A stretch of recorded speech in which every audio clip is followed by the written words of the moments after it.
Viewers welcome back to programme. So viewers under section में आप गलबात करन जा रहे हैं कि भारत का कातल प्रधानमंत्री मोदी आउंदे वीकेंड ते अमरीका की धरती ते आ रहा है, जिस दे खिलाफ सैटरडे ਨੂੰ ਡੈਲਵੇਅਰ ਅਤੇ ਸੰਡੇ ਨੂੰ ਨਿਊਯਾਰਕ ਸਿੱਖ ਜਥੇਬੰਦੀਆਂ ਵੱਲੋਂ ਰੋਸ ਵਿਖਾਰੇ ਜਿਹੜੇ ਨੇ ਉਹ ਕੀਤੇ ਜਾ ਰਹੇ ਨੇ। ਔਰ ਪ੍ਰੈਜ਼ੀਡੈਂਟ ਟਰੰਪ ਨੇ ਭਾਰਤ ਨੂੰ ਵਪਾਰਕ ਸੰਬੰਧਾਂ ਸੰਬੰਧੀ ਵੈਰੀ ਬਿਗ ਅਬਿਊਜ਼ਰ किया है और नाल ही ये भी कहा है कि वो अगले हफ्ते मोदी नाल मुलाकात करनगे। सो इस बारे आपां गलबात करन जा रहे हैं और नाल जिहड़े तुहाडे लाइव मैसेज ने वो भी इंटरटेन करन जा रहे हैं। सो असीं चाहांगे कि तुसीं इस तरह बने रहना, देखण सुन लिया लिखण लई तुहाडा सब दा बहुत बहुत शुक्रिया जी। डॉक्टर साहब की कहना चाहोगे? देखो, पिछले साल जून के महीने जदों मोदी अमरीका की धरती ते सी, असीं उस सारे तो ਹੁਣ ਤਾਂ ਅਦਾਲਤੀ ਕਾਰਵਾਈਆਂ ਰਾਹੀਂ ਵਾਕਫ ਹੈ ਕਿ ਕਿਵੇਂ ਭਾਰਤ ਦੀ ਖੁਫੀਆ ਏਜੰਸੀ ਰਾਅ, ਅਜੀਤ ਡੋਵਲ, ਸਮੰਤ ਗੋਇਲ, ਇੱਥੇ ਵਿਕਰਮ ਯਾਦਵ, ਇਹਨਾਂ ਸਾਰਿਆਂ ਨੇ ਪਲਾਟ ਰਚਿਆ। ਹਰਦੀਪ ਸਿੰਘ ਨਿੱਜਰ ਦਾ ਮਰਡਰ 18 ਜੂਨ ਨੂੰ ਹੁੰਦਾ। ਉਸ ਤੋਂ 2 ਦਿਨ ਬਾਅਦ ਮੋਦੀ ਲੈਂਡ ਕਰਦਾ ਅਮਰੀਕਾ ਦੀ ਸੋਇਲ 'ਤੇ। ਔਰ ਉਸੇ ਪੀਰੀਅਡ 'ਚ ਈਵਨ ਜਿਹੜਾ ਉਹਨਾਂ ਦਾ ਨਿਖਿਲ ਗੁਪਤਾ ਹੈ, ਉਹ ਕਵਰ ਏਜੰਟ ਜਿਹਨੂੰ ਉਹ ਸਮਝਦਾ ਵੀ ਉਹਦਾ ਹਾਇਰਡ ਅਸੈਸਿਨ ਹੈ, ਉਹਨੂੰ ਡਾਇਰੈਕਸ਼ਨ ਦੇ ਰਿਹਾ ਕਿ ਵੀ ਕੋਈ ਨਹੀਂ, ਭਾਵੇਂ ਮੋਦੀ ਹੈ ਇੱਥੇ ਉਡਾ ਦਿਓ ਗੁਰਪਤਵੰਤ ਸਿੰਘ ਪੰਨੂ ਨੂੰ। ਉਹਨੇ ਕਿਹਾ ਜੀ ਉਹ ਆਫਿਸ 'ਚ ਹੋਏਗਾ, ਨਾਲ ਵੀ ਹੋ, ਕਹਿੰਦੇ ਕੋਈ ਪ੍ਰੋਬਲਮ ਨਹੀਂ, ਉਡਾ ਦਿਓ ਸਾਰੇ। ਹੁਣ ਇਸ ਸਾਰੇ ਇੱਕ ਵਰੇ 'ਚ ਅੱਜ ਅਸੀਂ 18 ਸਤੰਬਰ ਨੂੰ ਗੱਲ ਕਰ ਰਹੇ ਹਾਂ, ਕਿਉਂਕਿ ਠੀਕ 3 ਮਹੀਨੇ ਬਾਅਦ 18 ਸਤੰਬਰ ਨੂੰ ਕੈਨੇਡਾ ਦੀ ਪਾਰਲੀਮੈਂਟ ਦੇ ਵਿੱਚ ਖਲੋ ਕੇ ਜਸਟਿਨ ਟਰੂਡੋ ਜਿਹੜੇ ਨੇ ਉਹ ਭਾਰਤ ਨੂੰ ਇਸ ਦਾ ਇਲਜ਼ਾਮ ਦਿੰਦੇ ਨੇ ਹਰਦੀਪ ਸਿੰਘ ਨਿੱਜਰ ਦੇ ਮਰਡਰ ਦਾ। ਔਰ ਆਲਰੇਡੀ ਉੱਥੇ ਕੇਸ ਚੱਲ ਰਿਹਾ ਹੈ, ਕਿ ਅਨਫੋਲਡ ਹੋਏਗਾ ਇਹ ਬਾਅਦ ਦੀ ਗੱਲ ਹੈ। ਪਰ ਇਸ ਸਭ ਦੇ ਬਾਵਜੂਦ ਜਿਹੜੀ ਅਮਰੀਕਨ ਸਿਸਟਮ ਨੇ ਬੇਸ਼ੱਕ ਪ੍ਰੈਸ਼ਰ ਰੱਖਿਆ, ਨਿਖਿਲ ਗੁਪਤਾ ਨੂੰ ਐਕਸਟ੍ਰਾਡਾਈਟ ਕਰਕੇ ਲਿਆਂਦਾ ਜਾਂ ਟਰਾਇਲ ਦੇ ਵਿੱਚ ਜਾ ਰਿਹਾ, ਲੇਕਿਨ ਕੋਈ ਵੀ ਪੋਲੀਟੀਕਲੀ ਉਸ ਕਿਸਮ ਦਾ ਸਿਗਨੀਫਿਕੈਂਟ ਰੋਲ ਅਸੀਂ ਨਹੀਂ ਦੇਖਦੇ ਕਿ ਭਾਈ ਕੋਈ ਸੈਂਕਸ਼ਨਸ ਦਿਲਾਉਣ ਦੀ ਜਾਂ ਕੋਈ ਈਵਨ ਉਸ ਇੰਡਾਇਕਟਮੈਂਟ ਦੇ ਵਿੱਚ ਕੋਈ ਇੰਡੀਆ ਨੂੰ ਐਜ਼ ਏ ਸਟੇਟ ਜਿਹੜਾ ਹੈ ਕਿ ਵੀ ਉਹਨੇ ਫੋਰਨ ਸੋਇਲ ਦੇ ਉੱਤੇ ਮਰਡਰ ਕੀਤਾ, ਅਜੇ ਉਸ ਕਿਸਮ ਦਾ ਨਹੀਂ। ਹਾਲਾਂਕਿ ਜਸਟਿਨ ਟਰੂਡੋ ਨੇ ਤਾਂ ਡਾਇਰੈਕਟਲੀ ਅਕਿਊਜ਼ ਕੀਤਾ ਹੀ ਹੈ ਇੰਡੀਆ ਨੂੰ। ਹੁਣ ਇਸ ਤੋਂ ਬਾਅਦ ਮੋਦੀ ਸਾਲ ਬਾਅਦ ਜਿਹੜਾ ਅਮਰੀਕਾ 'ਚ ਆ ਰਿਹਾ, ਹਾਲਾਂ ਬਹਾਨਾ ਯੂਨਾਈਟਿਡ ਨੇਸ਼ਨਸ ਜਨਰਲ ਅਸੈਂਬਲੀ ਦੇ ਸੈਸ਼ਨ ਦਾ, ਲੇਕਿਨ ਇਸ ਮੌਕੇ ਦੇ ਉੱਤੇ ਇੱਕ ਤਾਂ ਸਾਡੇ ਲਈ ਵੈਸੇ ਹੀ ਇਹ ਸਿੱਖਾਂ ਨੂੰ ਸਮਝ ਲੈਣਾ ਚਾਹੀਦਾ ਹੈ ਕਿ ਇੱਕ ਕਾਤਲ ਮੋਦੀ ਅਮਰੀਕਾ ਦੀ ਧਰਤੀ 'ਤੇ ਆ ਰਿਹਾ। ਔਰ ਇਹ ਜਿੱਥੇ ਵੀ ਹੋਏਗਾ ਇਹਨਾਂ ਦੀ ਹਕੂਮਤ ਕੀ ਕਰਦੀ ਹੈ ਕੀ ਨਹੀਂ, ਉਹਨਾਂ ਦੇ ਲਈ ਪੋਲੀਟੀਕਲ ਕੀ ਬੈਨੀਫਿਟ ਹੈ ਕੀ ਨਹੀਂ, ਲੇਕਿਨ ਅਸੀਂ ਇਸ ਦਾ ਜਿਹੜਾ ਉਹ ਡਟ ਕੇ ਵਿਰੋਧ ਕਰਨਾ ਹੈ। ਔਰ ਸਿੱਖ ਜਥੇਬੰਦੀਆਂ ਨੇ ਸਾਂਝੇ ਉਦਮ ਦੇ ਨਾਲ 2 ਪ੍ਰੋਗਰਾਮ ਜਿਹੜੇ ਹੁਣ ਤੱਕ ਇਹਦੇ ਪਬਲਿਕ ਨੇ, ਕਿਉਂਕਿ ਕੁਆਡ ਜਿਸ ਦੇ ਵਿੱਚ ਅਮਰੀਕਾ, ਭਾਰਤ, ਆਸਟ੍ਰੇਲੀਆ ਔਰ ਜਾਪਾਨ ਮੈਂਬਰ ਨੇ, ਉਸ ਦਾ ਦੀ ਮੀਟਿੰਗ ਜਿਹੜੀ ਭਾਰਤ ਨੇ ਹੋਸਟ ਕਰਨੀ ਸੀ। ਬਾਈਡਨ ਤਾਂ ਹੁਣ ਜਾ ਰਿਹਾ, ਉਹਨੇ ਕਿਹਾ ਜੀ ਮੈਂ ਉੱਥੇ ਕਿਹਨੇ ਜਾਣਾ ਹੈ, ਅਤੇ ਦੂਜਾ ਵੀ ਇੱਥੇ ਆਇਆ ਹੀ ਹੋਣਾ ਹੈ, ਅਤੇ ਆਸਟ੍ਰੇਲੀਆ ਵਾਲਾ ਵੀ ਆਇਆ ਹੋਣਾ ਕਿ ਵੀ ਇਹ UN ਜਨਰਲ ਅਸੈਂਬਲੀ ਸੈਸ਼ਨ ਲਈ ਵੀ ਇੱਥੇ ਹੀ ਮੀਟਿੰਗ ਕਰ ਲਓ। ਸੋ ਇਹ ਸੈਚਰਡੇ 21 ਸਤੰਬਰ ਨੂੰ ਡੈਲਾਵੇਅਰ ਦੇ ਵਿੱਚ ਵਿਲਿਮਿੰਗਟਨ ਡੈਲਾਵੇਅਰ ਹੈ, ਜਿੱਥੇ ਕਿ ਕੁਆਡ ਦੀ ਮੀਟਿੰਗ ਰੱਖੀ ਹੈ। ਔਰ ਸਿੱਖ ਜਥੇਬੰਦੀਆਂ ਨੇ ਜਿਹੜਾ ਹੈ ਇਸ ਦੇ ਬਰਾਬਰ ਪ੍ਰੋਟੈਸਟ ਰੱਖਿਆ, ਜਿਹੜਾ ਈਵਨ ਉਸ ਦਾ ਫਲਾਇਰ ਵੀ ਹੈ ਕਿ face off pro Khalistan American Sikhs versus enemy of America India's Modi, ਕਿ ਭਾਈ ਇੱਕ ਪਾਸੇ ਜਿਹੜਾ ਹੈ ਖਾਲਿਸਤਾਨੀ ਸਿੱਖ ਨੇ, ਦੂਸਰੇ ਪਾਸੇ ਅਮਰੀਕਨ ਵੈਲਿਊਜ਼ ਦਾ, ਅਮਰੀਕਾ ਦਾ ਵਿਰੋਧੀ ਔਰ ਸਿੱਖਾਂ ਦਾ ਕਾਤਲ ਮੋਦੀ। 21 ਸਤੰਬਰ ਨੂੰ, ਔਰ ਇਹਦੀ ਟਾਈਮਿੰਗ ਕਿਉਂਕਿ ਇਸ ਕਿਸਮ ਦੇ ਕੋਈ ਮੀਟਿੰਗਸ ਕੋਈ ਫਿਕਸ ਟਾਈਮ ਨਹੀਂ ਹੁੰਦੀਆਂ, ਸੋ 9 ਵਜੇ ਹੀ ਪਹੁੰਚਣ ਦੀ ਕਾਲ ਹੈ। ਡੈਲਾਵੇਅਰ ਵੀ ਇਸੇ ਤਰ੍ਹਾਂ ਜਿਹੜਾ ਸੰਡੇ ਦਾ ਹੈ, ਇਸ ਦਾ ਨਾਸਾ ਕਾਊਂਟੀ ਦੇ ਵਿੱਚ, ਜਿੱਥੇ ਇਹਨਾਂ ਨੇ ਵੱਡਾ ਡਰਾਮਾ ਕਰਨ ਦੇ ਲਈ ਕਿ ਜੀ 15,000 ਟਿਕਟਾਂ ਵਿਕ ਗਈਆਂ, ਹਿੰਦੂ ਜਿਹੜੇ ਨੇ ਸਾਰੇ ਇਸ ਮੁਲਕ ਦੇ ਇਕੱਠੇ ਹੋਣੇ ਨੇ ਔਰ ਫਲਾਣੇ ਇੰਡੀਅਨ ਕਮਿਊਨਿਟੀ ਦੇ ਨਾਂ ਥੱਲੇ। ਸੋ ਉੱਥੇ ਵੀ ਸਵੇਰੇ 9 ਵਜੇ ਤੋਂ ਜਿਹੜਾ ਲਗਾਤਾਰਤਾ ਦੇ ਨਾਲ 2ਵੇਂ ਦਿਨ ਜ਼ੋਰਦਾਰ ਪ੍ਰੋਟੈਸਟ ਹੋਣੇ ਨੇ। ਪਰ ਇਸ ਸਾਰੇ ਤੋਂ ਕਿਉਂਕਿ ਸਿੱਖਾਂ ਦਾ ਰੋਹ, ਔਰ ਜਿਵੇਂ ਭਾਈ ਹਿੰਮਤ ਸਿੰਘ ਹੋਰੀ ਅੱਜ ਦੱਸ ਰਹੇ ਸੀ, ਬਹੁਤ ਸਾਰੇ ਗੁਰਦੁਆਰਿਆਂ ਤੋਂ ਬੱਸਾਂ ਦਾ ਪ੍ਰਬੰਧ ਕੀਤਾ ਗਿਆ, ਔਰ ਉਹਨਾਂ ਨੇ ਉਸ ਤੋਂ ਪਹਿਲਾਂ ਇਹੀ ਡਰਾਮੇਬਾਜ਼ੀ ਕੀਤੀ ਜੋ ਉਹਨਾਂ ਨੇ ਰੈਫਰੈਂਡਮ ਜਦੋਂ ਕੈਲੀਫੋਰਨੀਆ 'ਚ ਸੀ ਜਾਂ ਟੋਰਾਂਟੋ ਸੀ ਜਾਂ ਆਸਟ੍ਰੇਲੀਆ 'ਚ ਸੀ ਕੀਤੀ। ਉਹ ਜਿਹੜੇ ਰਾਹ ਦੇ ਹੈੱਡਕੁਆਟਰ ਇਹਨਾਂ ਨੇ ਆਪਣੇ ਜਿਹੜੇ ਅਕਸ਼ਧਾਮ ਟੈਂਪਲ ਬਣਾਏ ਹੋਏ ਨੇ, ਜਿਨ੍ਹਾਂ ਨੂੰ ਬਾਪਸ ਸਵਾਮੀ ਨਾਰਾਇਣ ਟੈਂਪਲ ਕਹਿੰਦੇ ਨੇ, ਅੱਛਾ। ਤੇ ਉੱਥੇ ਕੋਈ ਨਾ ਕੋਈ ਆਪ ਹੀ ਕਰਕੇ ਤੇ ਉਹ ਸਿੱਖਾਂ ਦੇ ਖਾਤੇ 'ਚ ਪਾਉਂਦੇ ਨੇ। ਅੱਜ ਪ੍ਰਮੁੱਖ ਖਬਰ ਜਿਹੜੀ ਇੰਡੀਅਨ ਕੌਂਸੂਲੇਟ ਨੇ ਚੁੱਕੀ, ਇਹਨਾਂ ਦੀ ਰਾਹ ਦੀ ਖੁਫੀਆ ਏਜੰਸੀ ANI ਨੇ ਚੁੱਕੀ, BAPS Swami Narayan temple vandalised in New York, Indian consulate raises issues with the US ਕਿ ਜੀ ਉਹ ਮੰਦਿਰ ਦੇ ਉੱਤੇ ਗ੍ਰੈਫਿਟੀ ਲਿਖਤੀ, ਮੋਦੀ ਨੂੰ ਚੋਰ ਲਿਖਤਾ, ਮਰਡਰ ਲਿਖਤਾ। ਇੰਡੀਅਨ ਕੌਂਸੂਲੇਟ ਕਹਿ ਰਿਹਾ ਜੀ ਅਸੀਂ US ਅਥਾਰਟੀਜ਼ ਨੂੰ ਕਿਹਾ, ਅਸੀਂ ਕੰਡੈਮ ਕਰਦੇ ਹਾਂ ਇਸ ਦੇ ਉੱਤੇ ਫੋਰਨ ਐਕਸ਼ਨ ਲਾਅ, ਔਰ ਦੂਜਾ ਇਹ ਜਿਹੜਾ ਵੈਂਡਲਿਜ਼ਮ ਹੈ ਅਨਐਕਸੈਪਟੇਬਲ ਹੈ। ਫਿਰ ਇਹਦੇ ਨਾਲ ਉਹਨਾਂ ਨੇ ਹਿੰਦੂ ਅਮਰੀਕਨ ਫਾਊਂਡੇਸ਼ਨ ਦੀ ਸਟੇਟਮੈਂਟ ਕਿ Hindu temple in Melville New York shared by on the news beat after recent threats of Hindu Institute ਕਿ ਜੀ ਹਿੰਦੂਆਂ ਨੂੰ ਧਮਕੀਆਂ ਮਿਲ ਰਹੀਆਂ, ਹਿੰਦੂ ਖਤਰੇ 'ਚ ਨੇ ਔਰ ਇਹ ਮੋਦੀ ਆ ਰਿਹਾ ਹੋਰ ਵੀ ਖਤਰਾ ਪੈ ਗਿਆ। ਔਰ ਗੁਰਪ੍ਰਤਾਪ ਸਿੰਘ ਪੰਨੂ ਨੇ ਇਹ ਸਟੇਟਮੈਂਟ ਦੇ ਦਿੱਤੀ, ਉਹ ਦੇ ਦਿੱਤੀ, ਔਰ ਇਹ ਸਾਰੇ ਸਿੱਖ ਜਿਹੜੇ ਨੇ ਉਹ ਇਹ ਕਹਿਣਾ ਚਾਹੁੰਦੇ ਨੇ ਕਿ ਸਿੱਖਾਂ ਤੋਂ ਹਿੰਦੂਆਂ ਨੂੰ ਖਤਰਾ ਹੈ। ਔਰ ਇਸੇ ਤਰ੍ਹਾਂ ਤੁਸੀਂ ANI ਦੀ ਖਬਰ ਤੇ ਬੇਸਡ ਫਿਰ ਹੈ, police investigating anti Modi graffiti attack on New York temple as hit crime ਕਿ ਜੀ ਇਹ ਹਿਟ ਕ੍ਰਾਈਮ ਕਰਤਾ।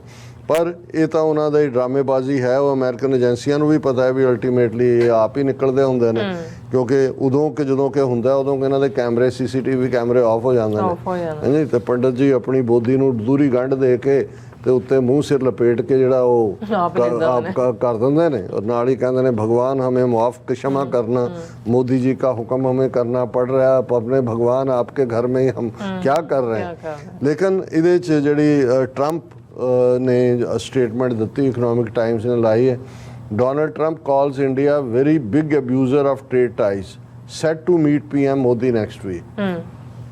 ਉਹਨੇ ਕਿਹਾ ਜੀ ਇਹ ਜਿਹੜਾ ਆਪਣੇ ਕੈਂਪੇਨ ਇਵੈਂਟ ਸੀ ਟਿਊਜ਼ਡੇ, ਉਸ ਦੇ ਵਿੱਚ ਉਹਨੇ ਕਿਹਾ ਵੀ ਇੰਡੀਆ ਜਿਹੜਾ ਸਭ ਤੋਂ ਵੱਡਾ ਅਬਿਊਜ਼ਰ ਹੈ ਜਿਹੜੀ US ਇੰਡੀਆ ਟ੍ਰੇਡ ਰਿਲੇਸ਼ਨਸ਼ਿਪ ਹੈ।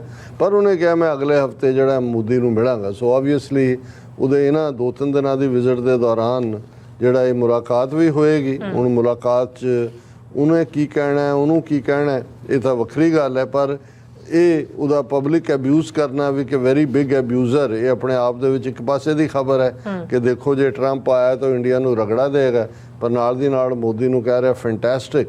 ਸੋ ਉਹਨੂੰ ਇਹ ਲੱਗਦਾ ਕਿ ਵੀ ਇਹ ਜਾਂਦਾ ਜਾਂਦਾ ਜਿਹੜਾ ਟਰੰਪ ਪੈਸੇ ਇਕੱਠੇ ਕਰ ਰਿਹਾ, ਜਿਵੇਂ ਇੱਥੇ $2 ਮਿਲੀਅਨ ਹਿੰਦੂ ਫਾਊਂਡੇਸ਼ਨ ਨੇ ਇਕੱਠਾ ਕਰਕੇ ਦਿੱਤਾ ਸੀ ਨਿਊ ਜਰਸੀ, ਤਾਂ ਕਹਿੰਦਾ ਆਈ ਲਾਈਕ ਹਿੰਦੂ ਹੈ। ਔਰ ਮੋਦੀ ਨੇ ਵੀ ਫਿਰ ਉਹ ਹਿਊਸਟਨ 'ਚ ਵੀ ਹਾਊਡੀ ਮੋਡੀ ਅਬ ਕੀ ਬਾਰ ਟਰੰਪ ਸਰਕਾਰ। ਸੋ ਇਸ ਸਾਰੇ ਦੇ ਉੱਤੇ ਇਹਨਾਂ ਦਾ ਜਿਹੜਾ ਪਤਾ ਤੱਕ ਇਹਨਾਂ ਦਾ ਉਸ ਦੋਵੇਂ ਪਾਸੇ ਘੁੰਮ ਰਿਹਾ, ਪੈਸੇ ਇਕੱਠੇ ਕਰਨੇ ਹੁੰਦੇ ਨੇ।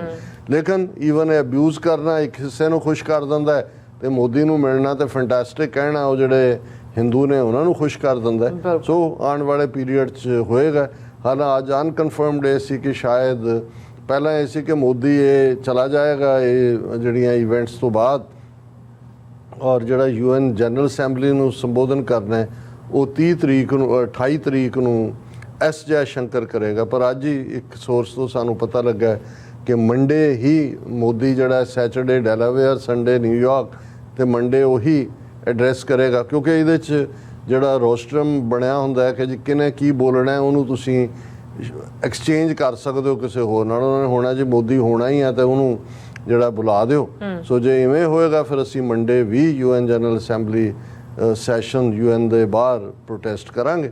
ਸੋ ਇਹ ਸਾਡੇ ਅਸੀਂ ਵਿਊਅਰਸ ਨੂੰ ਖਾਸ ਤੌਰ ਤੇ ਈਸਟ ਕੋਸਟ ਦੇ ਇਹ ਗੁਜ਼ਾਰਿਸ਼ ਵੀ ਕਰਦੇ ਹਾਂ ਕਿ ਭਾਈ ਜਦੋਂ ਸਾਡਾ ਇੰਨਾ ਵੱਡਾ ਕਾਤਲ ਅਮਰੀਕਾ ਦੀ ਧਰਤੀ ਤੇ ਹੋਏਗਾ ਤੇ ਅਸੀਂ ਸਾਨੂੰ ਆਪਣੇ ਵਪਾਰਾਂ ਦਾ ਜਾਂ ਕਾਰੋਬਾਰਾਂ ਦਾ ਜਾਂ ਦੂਸਰਾ ਫਿਕਰ ਛੱਡ ਕੇ ਵੱਡੀ ਗਿਣਤੀ ਦੇ ਵਿੱਚ ਜਿਹੜਾ ਇਹਨਾਂ ਤਿੰਨਾਂ ਹੀ ਮੌਕਿਆਂ ਦੇ ਉੱਤੇ, ਤਾਂ ਕਿ ਜਿਹੜਾ ਇਹਨਾਂ ਨੂੰ ਸਾਡਾ ਇਹ ਚੈਲੰਜ ਸੀ ਕਿ ਵੀ ਇਹ ਜਿਹੜੇ ਤੁਸੀਂ ਵਾਰ ਕ੍ਰਿਮੀਨਲ ਹੋ, ਹੀਨਸ ਕ੍ਰਾਈਮ ਕਰਨ ਵਾਲੇ ਸਿੱਖ ਕਾਤਲ ਹੋ, ਇਹ ਅਸੀਂ ਤੁਹਾਨੂੰ ਚੇਜ਼ ਕਰਾਂਗੇ ਜਿੱਥੇ ਜਿੱਥੇ ਤੁਸੀਂ ਜਾਓਗੇ ਔਰ ਅਕਾਊਂਟੇਬਲ ਬਣਾਵਾਂਗੇ। ਸੋ ਇਹ ਤਿੰਨੋਂ ਦਿਨ ਵੀਕਐਂਡ ਤਾਂ ਵੀਕਐਂਡ ਹੀ ਹੈ, ਇਹ ਤਾਂ ਹੋਏ, ਤੇ ਮੰਡੇ ਵੀ ਜੇ ਉਸ ਦਾ ਕਨਫਰਮ ਹੋ ਜਾਂਦਾ UN ਜਨਰਲ ਅਸੈਂਬਲੀ ਨੂੰ ਐਡਰੈਸ ਕਰਨਾ, ਫਿਰ UN ਦੇ ਬਾਹਰ ਵੀ ਮੋਦੀ ਕੁੱਤਾ ਹਾਏ ਹਾਏ।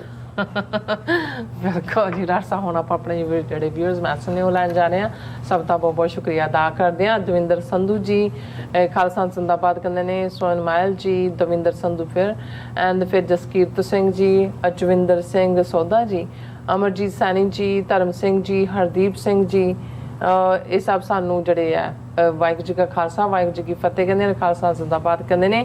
ਹਰਦੀਪ ਸਿੰਘ ਜੀ ਕਹਿੰਦੇ ਡਾਕਟਰ ਸਾਹਿਬ ਜੀ ਅਸੀਂ ਬਹੁਤ ਮਿਸ ਕੀਤਾ ਜੋਰਡਨ ਚੋਂ ਲਾਈਵ ਸ਼ੋਅ ਦੇਖਦੇ ਹਾਂ ਖਾਲਸਾ ਜ਼ਿੰਦਾਬਾਦ। ਹਰਦੀਪ ਸਿੰਘ ਜੀ ਬਹੁਤ ਬਹੁਤ same ਸ਼ੁਕਰੀਆ। ਮਿਸ ਅਸੀਂ ਵੀ ਕਰਦੇ ਹਾਂ, ਪਰ ਜਿਵੇਂ ਅਸੀਂ ਪਹਿਲੇ ਸੈਗਮੈਂਟਸ ਕਿਹਾ ਹੈ ਕਿ ਭਾਈ ਵੀ ਨੀਡ ਟੂ ਡਿਪਾਰਟ, ਸੋ ਉਹਨਾਂ ਤੱਕ ਪਹੁੰਚਣਾ ਵੀ ਜਿਹੜੇ ਇੰਤਜ਼ਾਰ 'ਚ ਨੇ, ਅਸੀਂ ਫਿਰ ਵੀ ਮੈਂ ਸ਼ੁਕਰੀਆ ਅਦਾ ਕਰਦਾ ਹਾਂ ਅਮਰਵੀਰ ਸਿੰਘ ਔਰ ਸੁਖਵਿੰਦਰ ਸਿੰਘ ਹੋਰਾਂ ਦਾ, ਜਿਨ੍ਹਾਂ ਨੇ ਕਾਫੀ ਚੰਗੇ ਢੰਗ ਨਾਲ ਇਸ ਪ੍ਰੋਗਰਾਮ ਨੂੰ ਹੈਂਡਲ ਕੀਤਾ। ਜੀ Sukhjivan Bachu ji, good job, keep it up, good work, thanks. ਔਰ ਇਸੇ ਤਰ੍ਹਾਂ ਰਣਜੋਤ ਸਿੰਘ ਜੀ, ਡਾਕਟਰ ਪਰਮਜੀਤ ਸਮਰਾ ਜੀ, ਫਿਰ ਹਰਜੋਤ ਮਾਇਲ ਜੀ, ਸਭ ਸਾਨੂੰ ਫਤਿਹ ਬੁਲਾਉਂਦੇ ਨੇ ਔਰ ਖਾਲਸਾ ਜ਼ਿੰਦਾਬਾਦ ਕਹਿੰਦੇ ਨੇ। ਨਹੀਂ, ਹੁਣ ਸਾਡੇ ਮਿੱਤਰ ਆ ਗਏ, ਰਿਸ਼ੀ ਭਾਰਦਵਾਜ ਕਹਿੰਦੇ अमरजीत साहब I have a small question regarding Khalistan. जो खालिस्तान का झंडा है उसमें डंडा होता है क्या?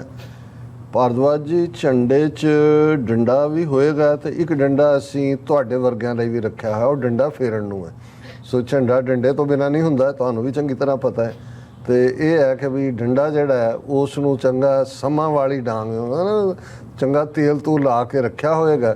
ਔਰ ਇਹ ਜਿਹੜੇ ਇਸ ਕਿਸਮ ਦੀਆਂ ਝੇਡਾਂ ਕਰਨ ਵਾਲੇ ਨੇ, ਇਹਨੂੰ ਦੁਆਬੇ 'ਚ ਝੇਡਾਂ ਕਹਿੰਦੇ ਨੇ, ਉਹਨਾਂ ਨੂੰ ਡੰਡਾ ਚੰਗੀ ਤਰ੍ਹਾਂ ਫਿਰੇਗਾ। ਬਿਲਕੁਲ। ਪ੍ਰਭ ਕੌਰ ਜੀ, ਸੰਗਤ ਜਮਨਾ ਨਗਰ ਹਰਿਆਣਾ, ਔਰ ਸੁਰਿੰਦਰ ਸਿੰਘ ਜੀ, ਗੁਰਪ੍ਰੀਤ ਕੌਰ ਜੀ, ਖਾਲਸਾ ਜ਼ਿੰਦਾਬਾਦ। ਬਲੈਕੀਆ ਗੇਮੀਆਂ ਜੀ ਵੀ ਇਹ ਸਾਨੂੰ ਫਤਿਹ ਬੁਲਾਉਂਦੇ ਨੇ ਔਰ ਸਾਡਾ ਵੈਲਕਮ ਕਰਦੇ ਨੇ ਦੋਨਾਂ ਦਾ। ਮਿਹਰਬਾਨੀ।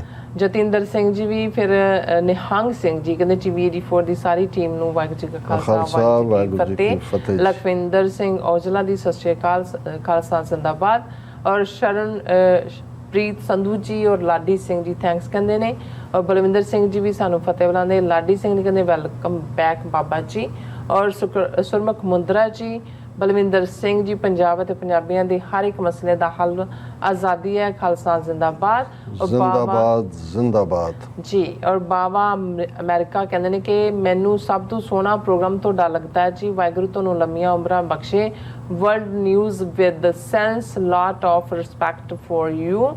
ਖਾਲਸਤਾਨ ਦੀ ਪ੍ਰਾਪਤੀ ਸਿੱਖਾਂ ਦੀ ਮੰਜ਼ਿਲ ਹੈ, ਖਾਲਸਾ ਜ਼ਿੰਦਾਬਾਦ। ਜ਼ਿੰਦਾਬਾਦ ਜ਼ਿੰਦਾਬਾਦ। ਬਾਬਾ ਅਮਰੀਕਾ ਜੀ ਬਹੁਤ ਬਹੁਤ ਸ਼ੁਕਰੀਆ। ਤੁਹਾਡੇ ਵਰਗੇ ਵੀਰ ਜਦੋਂ ਹੌਸਲੇ ਵਾਲੇ ਲਫ਼ਜ਼ ਕਹਿੰਦੇ ਨੇ ਤੇ ਸਾਡਾ ਖੂਨ ਦੁੱਗਣਾ ਚੁਗਣਾ ਹੋ ਜਾਂਦਾ ਹੈ। ਬਿਲਕੁਲ। ਜਸਵੀਰ ਸਿੰਘ ਬਰਾੜ ਜੀ ਫਤਿਹ, KWV ਫਤਿਹ। ਔਰ ਅਮਰਜੀਤ ਰਾਏ ਜੀ ਥੈਂਕ ਯੂ ਕਹਿੰਦੇ। ਰਸ਼ਦ ਮਨਵਰ ਜੀ ਵੀ ਖਾਲਸਾ ਜ਼ਿੰਦਾਬਾਦ, ਟੀਵੀ 84 ਜ਼ਿੰਦਾਬਾਦ। ਰਾਜਨਪ੍ਰੀਤ ਸਿੰਘ ਜੀ ਕਹਿੰਦੇ ਨੇ ਕਿ ਬਾਪੂ ਜੀ ਅਮਰਵੀਰ ਸਿੰਘ ਤੇ ਸੁਖਵਿੰਦਰ ਸਿੰਘ ਜੀ ਵੀ ਬਹੁਤ ਵਧੀਆ ਪ੍ਰੋਗਰਾਮ ਕਰ ਲੈਂਦੇ ਨੇ। ਬਿਲਕੁਲ। ਹੁਣ ਤੁਸੀਂ ਸਾਨੂੰ ਬਾਪੂ ਜੀ ਕਿਹਾ ਤੇ ਜ਼ਾਹਰ ਹੈ ਫਿਰ ਬਾਪੂਆਂ ਦੇ ਬੇਟਿਆਂ ਨੇ ਅੱਗੋਂ ਉਹ ਭਾਰ ਨੂੰ ਚੁੱਕਣਾ ਹੀ ਹੈ। ਵਾਕਿਆ ਹੀ ਮੈਂ ਐਪਰੀਸ਼ੀਏਟ ਕਰਦਾ ਕਿ ਉਹਨਾਂ ਨੇ ਬਹੁਤ ਚੰਗੀ ਤਰ੍ਹਾਂ ਪ੍ਰੋਗਰਾਮ ਕੰਡਕਟ ਕੀਤਾ। KW ਐਕਸਲੈਂਟ ਪੁਆਇੰਟ ਕਹਿੰਦੇ ਨੇ। ਔਰ ਇਸੇ ਤਰ੍ਹਾਂ ਹਰਮਨ ਪੰਨੂ ਜੀ ਖਾਲਸਾ ਜ਼ਿੰਦਾਬਾਦ। ਜਗਤਾਰ ਸਿੰਘ ਕਹਿੰਦੇ ਨੇ ਕਿ ਡਾਕਟਰ ਸਾਹਿਬ ਅੱਜ ਤੱਕ ਅਕਾਲ ਜਿਹੜਾ ਚੈਨਲ ਹੈ ਨੂੰ ਕਦੇ ਵੀ ਖਾਲਸਾ ਦੀ ਗੱਲ ਜਿਹੜੀ ਖੁੱਲ ਕੇ ਕਰਦੇ ਨਹੀਂ ਵੇਖਿਆ, ਜਿਸ ਤਰ੍ਹਾਂ ਕਿ ਟੀਵੀ ਰਿਪੋਰਟ ਕਰਦਾ ਹੈ। ਹਾਂ ਜਗਤਾਰ ਸਿੰਘ ਜੀ ਬਹੁਤ ਸ਼ੁਕਰੀਆ ਇਸ ਲਈ, ਕਿਉਂਕਿ ਸਾਡਾ ਤਾਂ ਸਭ ਕੁਝ ਹੀ ਖਾਲਿਸਤਾਨ ਹੈ ਔਰ ਇਹ ਅਸੀਂ ਪਹਿਲੇ ਦਿਨ ਤੋਂ ਹੀ ਬੜਾ ਕਲੀਅਰ, ਔਰ ਇਹ ਸਾਡਾ ਖਾਲਿਸਤਾਨ ਦਾ ਝੰਡਾ ਸਾਨੂੰ ਇਫ ਐਂਡ ਬਟ ਨਹੀਂ ਕਦੇ ਵੀ ਕਰਨ ਦੇਗਾ। ਬਿਲਕੁਲ। ਬਾਕੀ ਹਰ ਚੈਨਲ ਦਾ ਇੱਕ ਆਪਣਾ ਜਿਹੜਾ ਪਾਰਟ ਹੈ ਔਰ ਬਹੁਤ ਵਾਰੀ ਮਨੀ ਮੇਕਿੰਗ ਹੈ, ਬਿਜ਼ਨਸ ਇਨਵੈਸਟਮੈਂਟਸ ਨੇ, ਉਹ ਦੇਖਦੇ ਨੇ ਕਿ ਭਾਈ ਕਿਹਨੂੰ ਕਿੱਥੇ ਕੀ ਜਿਹੜਾ ਸੂਟ ਕਰਦਾ, ਕਿਹਨੂੰ ਨਹੀਂ ਕਰਦਾ। ਬਿਲਕੁਲ। ਨੂਪਾ ਜੀ ਕਹਿੰਦੇ doctor Sahib please programme miss ਨਾ ਕਰਿਆ ਕਰੋ।